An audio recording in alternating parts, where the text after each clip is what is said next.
झोप जरा इधर तुम लोग क्या छोड़ के गया है साइड में लगाता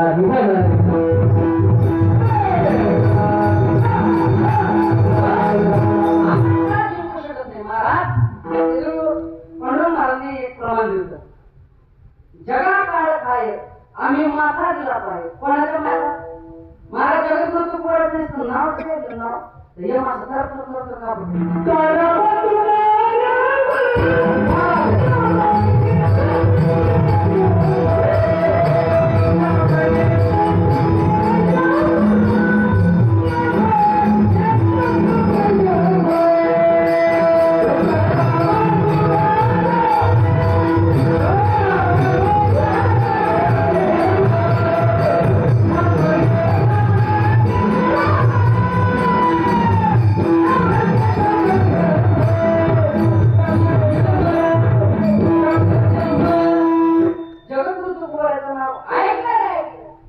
तुकाराम तुकाराम नाम घेता काके यम नाम घेतलं तर बोलायचं काय वाटतं का सुद्धा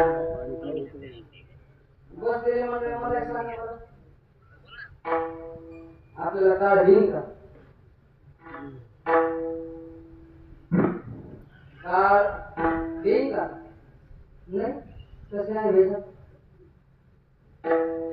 मला भेट वाटतं शिका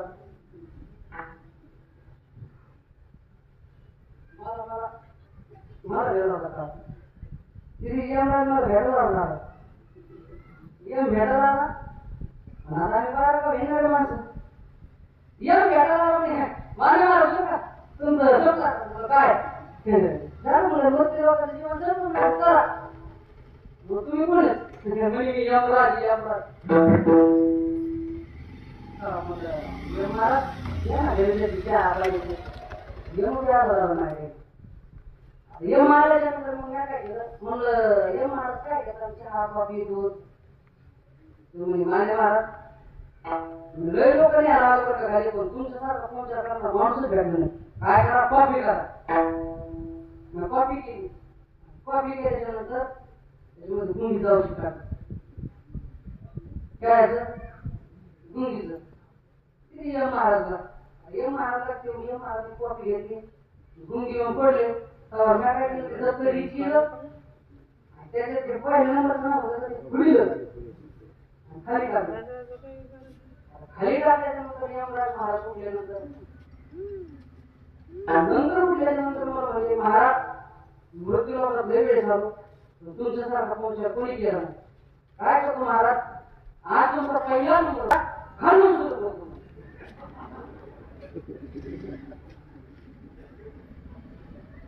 आपण किती चॅप्टर कोणा गेला तरी आपल्याला घाबरत तो कोण हे घाबरत आपल्याला नाही घाबरत आपल्याला बायको घाबरण पाहिजे तरी घाबरायचं होय करेक्ट ना महाराज बायको घाबरणार नियम तरी घाबरत त्या बाय खरं खरं सांगायला काय या आपल्याला घाबरू शकत नाही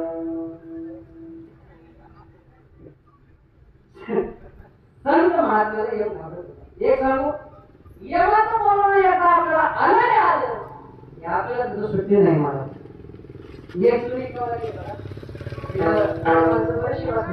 त्यांना माहिती आहे तुला खरी पाच करणे तुला करे रखवाली उड़ जाएगा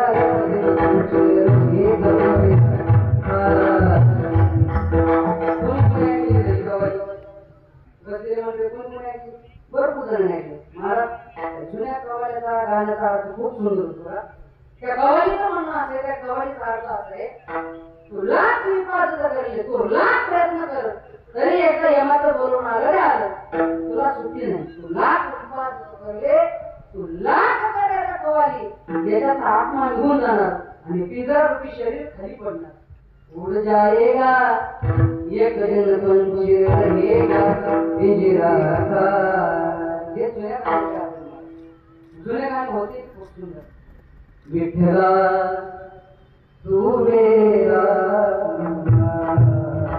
विठ्ठला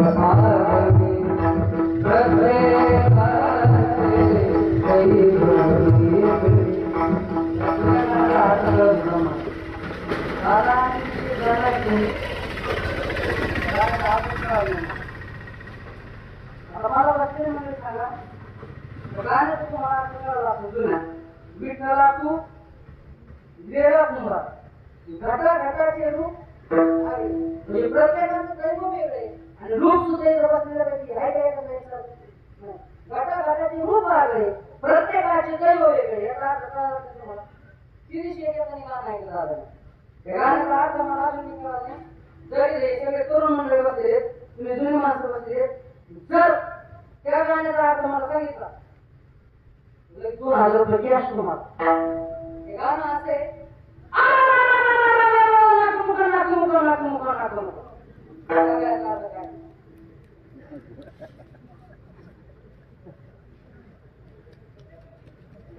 जुन्या गाण्याचा अर्थ सांगतोय नव्या गाण्याचा अर्थच लागत नाही मला नव्या गाण्याचा अर्थच लागला गाणं ऐकलं त्या नवरात्रात तुमच्याकडे गोरे घ्यायचे आहेत ना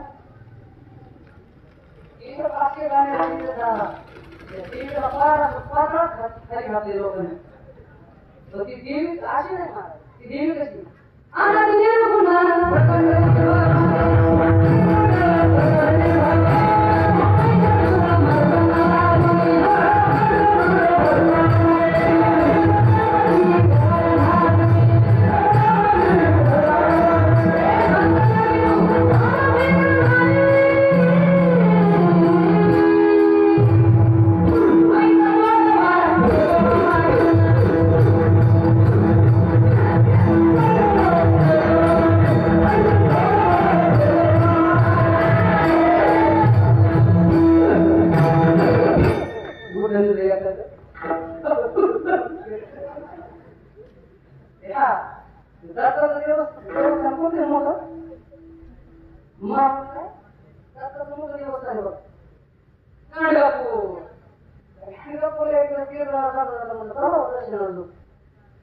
काय होत काय नाही पण मला म्हणजे सांगा महाराष्ट्र काय दिसलं तुम्हाला मुसलमानाच्या ब्राह्मणाच्या देवाला काही चॉईस आहे कोणाच्या आता कसं मी पायऱ्या काढलो पायऱ्या काढल्यानंतर पहिल्या शिवाय पळत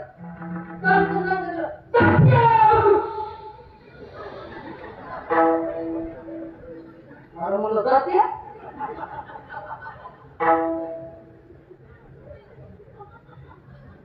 म्हणलं सत्य म्हणावं ते पोरग पुरण तुम्ही हाताला मागून जनावर ओ मार मार मार देवाला तिच्या देवाला ना म्हणलं तिच्या गाड्याला ते काढून द्या तू तुला घेऊन तुटलं ते तरी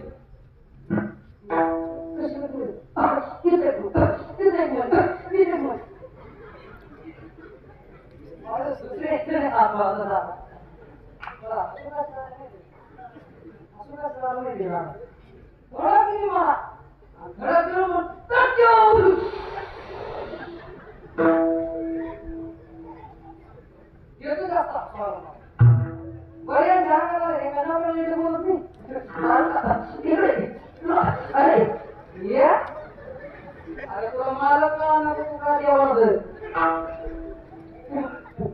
सांगायचं मला सांगायचं काय जुन्या गाण्याचा अर्थ तुला भाडा बोलू आता काय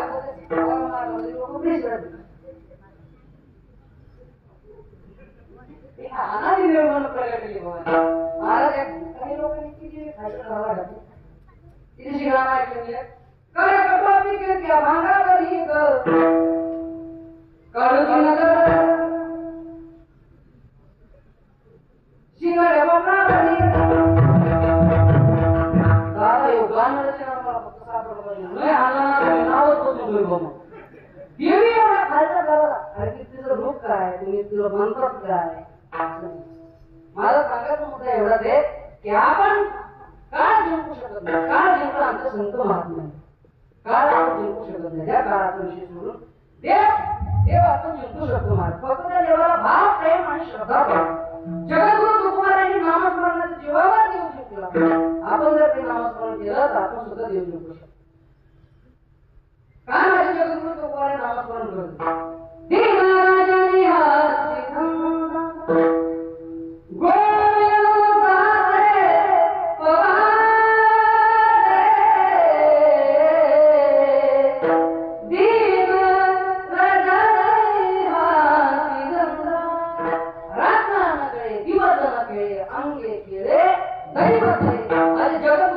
इतकं नामस्मरण करत होते, इतकं नामस्मरण करत होते. त्या नामस्मरणाच्या बळावर माझे जगद्गुरु तुकोबारायांनी देव जिंकला महाराज. एक सांगू, जीवनामध्ये आल्याच्या नंतर आपल्याला हा सुंदर जो मर्यादा दिलेला आहे ते फक्त नामस्मरण घेण्यासाठी दिलं. कबीरदास महाराज मला सुंदर म्हणतात, लखत ओळ्यांची फेर सुंदर सुंदर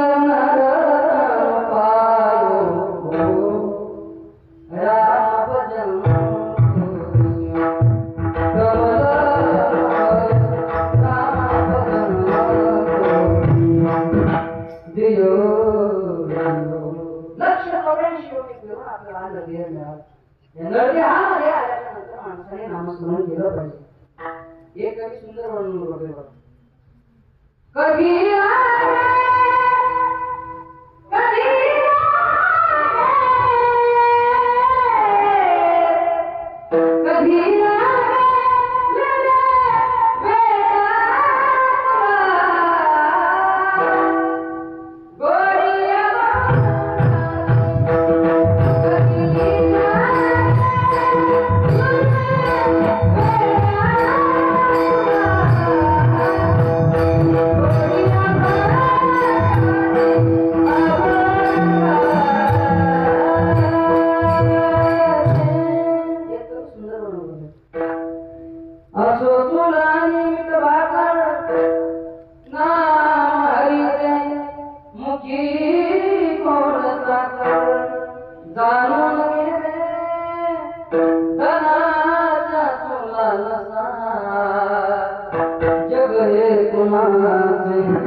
महाराज नामस्मरणावर आपण काही करू शकतो. महाराज संत महात्म्यांनी देव शिकला म्हणून जगद्गुरु तुकोबाराय म्हणतात, तुम्ही आम्ही इथे या मंदिरामध्ये या आणि इथं आल्याच्या नंतर आपण नामस्मरण करू. आपण गाजत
आपण नामस्मरण करू.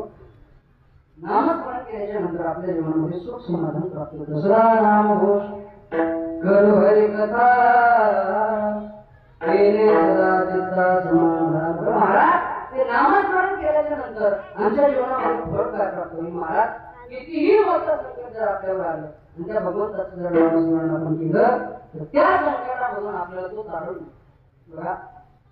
एक दिवसाच्या काळामध्ये वाड्या काळाचं जीवन आपल्याला बघायचं. वाड्या कोळी हा महाहत्यारी होता. एका अभंगामध्ये म्हणून हो वाल्या कोळी महाहत्यारी नाम्याला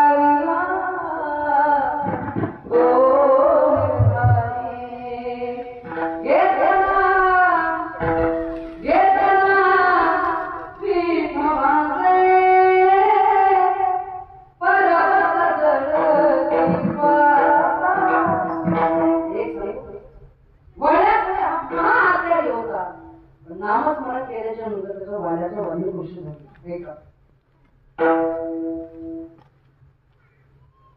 एका डोंगरामध्ये तो वाड्या राहत असतो आणि राहत असताना प्रत्येक माणूस येता आला की त्याला मारायचा आणि एवढा त्याला एका रांगणात टाकला. असे 7 रांगणं त्या वाड्याने भरले होते असं म्हणतात.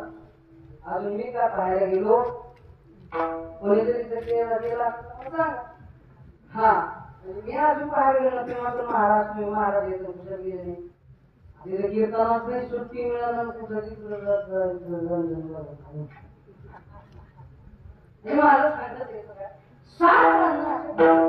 प्रत्येक माणूस आला की मारायचा आणि एवढं करायचं अन्न टाकायला 7 रांगण त्यांनी.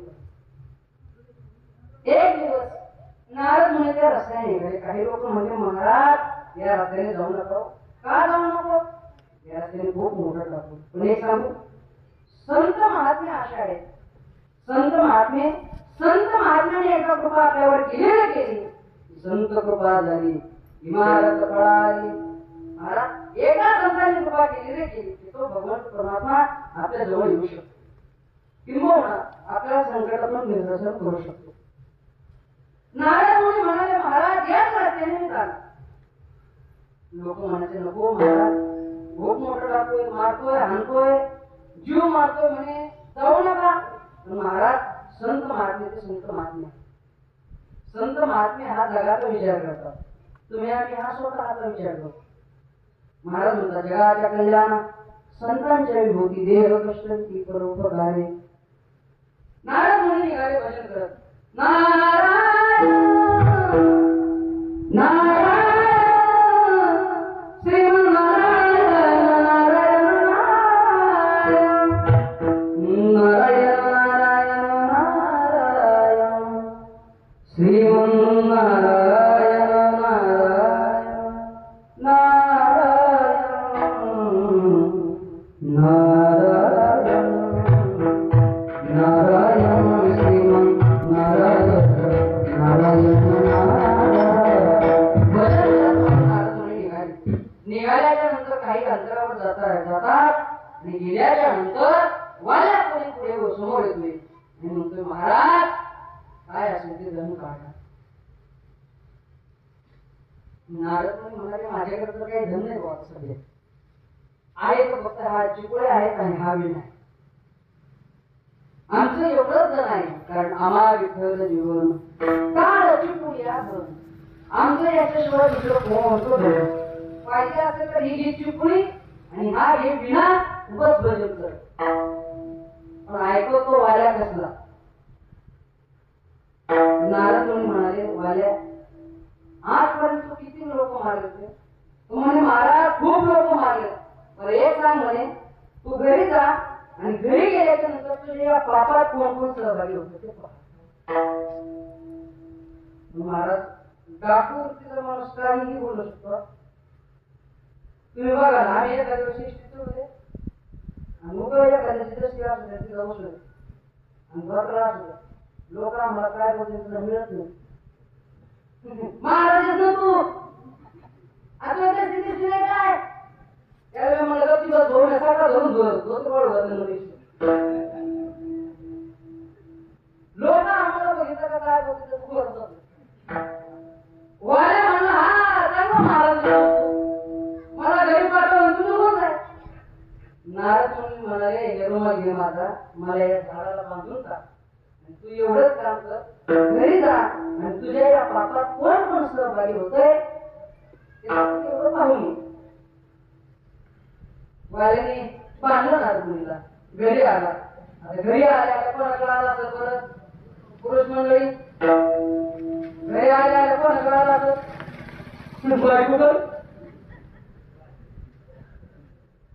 महाराज आधी आई वडिलाकडे गेला, म्हणला आई बाबा मी तुमच्यासाठी एवढं पाप करतोय, रात्रंदिवस चोऱ्या माऱ्या हाना माऱ्या करतोय, तुम्ही माझ्या पापात सहभागी होता का? आई वडिलांना उत्तर दिलं, वाल्या ज्यावेळेस तू लहान होतास त्यावेळेस आमचं कर्तव्य होतं तुझं पालन पोषण करायचं. आम्ही आता मकायला लागलो, आता तुझं कर्तव्य आहे आमचं पालन पोषण करायचं. आई वडील सत्य मार मुलांकडे आला, मुला म्हणाले बरोबर मी तुमचं पोट भरण्यासाठी तुमचं पोट भागवण्यासाठी एवढं पाप करतो, त्या पापात तुम्ही माझ्या सहभागी होता का? पोरे म्हणले पप्पा आम्हाला तुम्ही जन्म दिलाय, आम्ही तुम्ही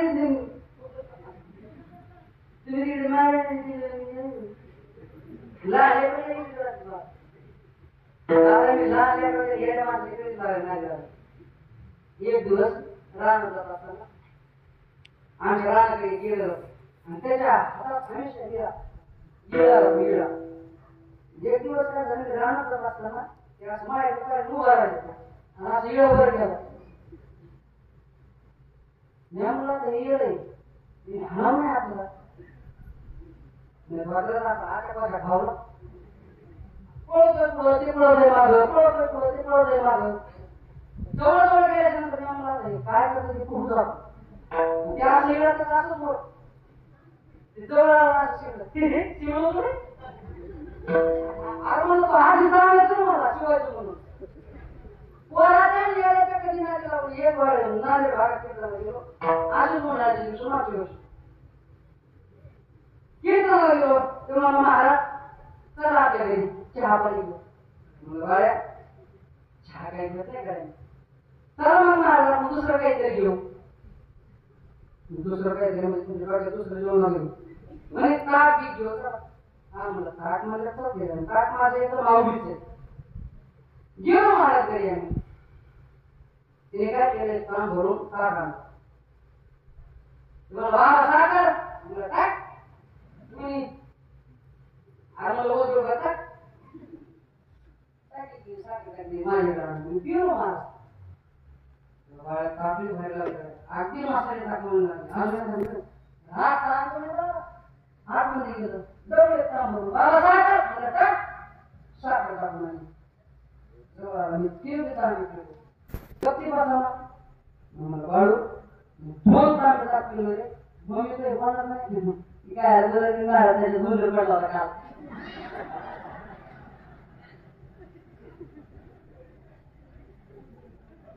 मला असा राग आला तांबे घेतला दुसऱ्या दोन मारला इतक्या जोरात त्याच्यापेक्षा जोरात मारला होता कारण तिचे दोन पुढे झाले. असा जोरात मारला तिचे काय दोन पुढे झाले. मला मम्मी बाबाने आपला तांबा फोडला तिने तरी गप्पी बसायची कुठे फोडला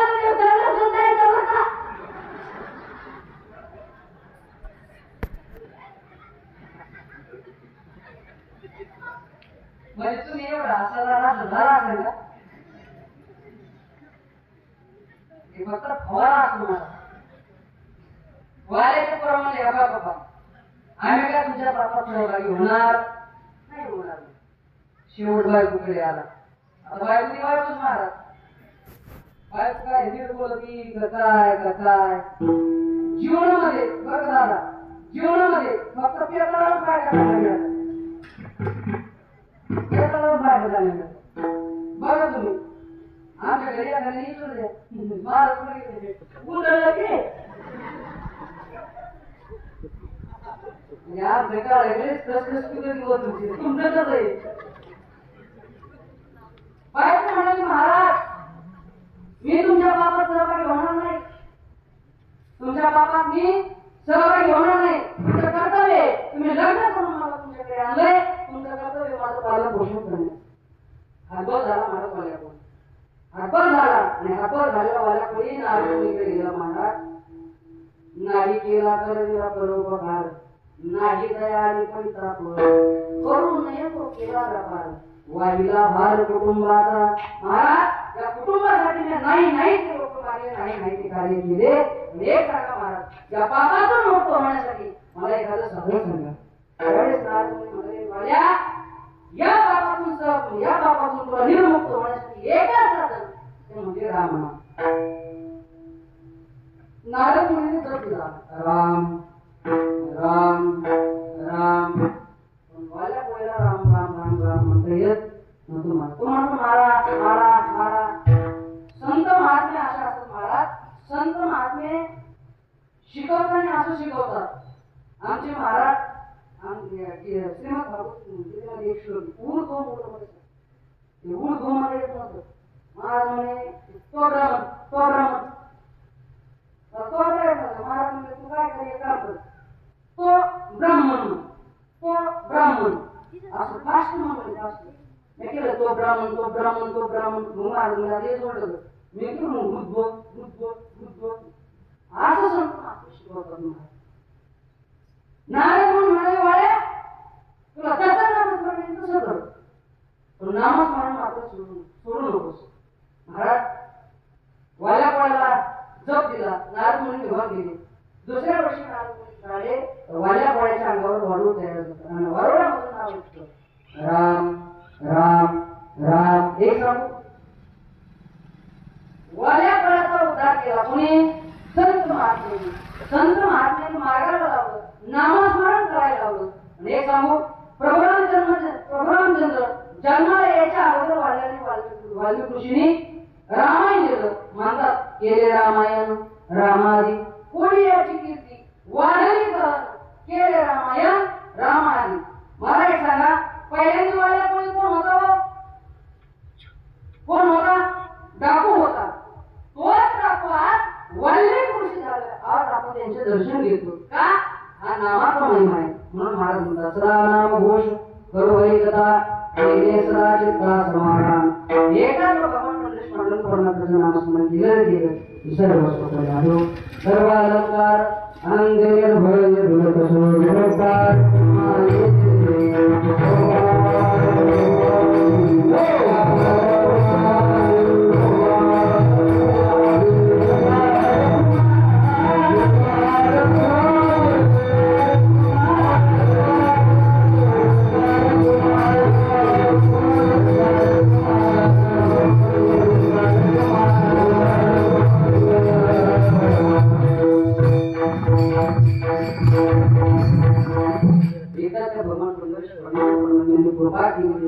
महाराज म्हणतात, आपण कुठे आहोत, काय कसं राहतो, आपल्याला काही माहिती नाही. असो कोठी आठवची नाही देहीच देही भोगदश.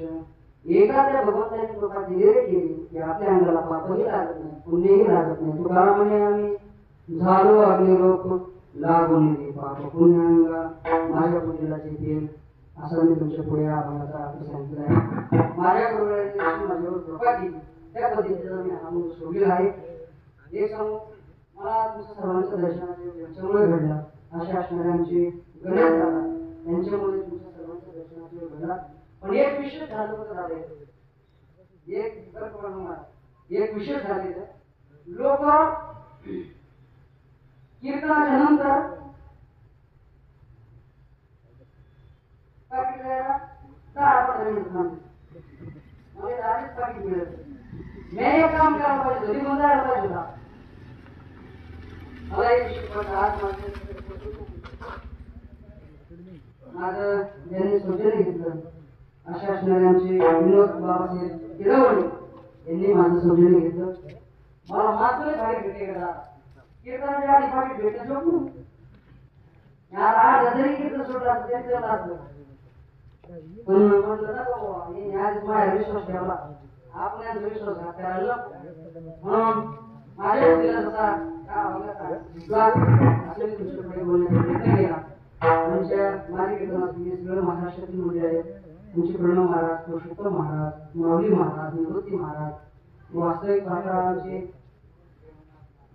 रेवणनाथ महाराज आणि परमार्थामध्ये मला छोटा भाऊ म्हणतात आणि मी त्यांना परमार्थामध्ये मोठा भाऊ त्यांना म्हणतो. अशा शिवाय दादा मला एका स्टेज निर्माण करून दिली. वास्तविक पाहता मी या परिसरात बऱ्याच जागे गेलो. तुम्ही मला ऐकलेले असेल, पण या परिसरात फिरत असताना मी फक्त गायन करत फिरत होतो. पण ज्यांनी मला हे स्टेज निर्माण करून दिलं ना, अशा असणारे आमचे दादा. काय मला माहिती का, आजकाल आपली स्वतःची जागा कोणी सोडत नाही. पण अगदी मोठं मन करून दादाने मला ही सेवा दिली. म्हणजे मी असं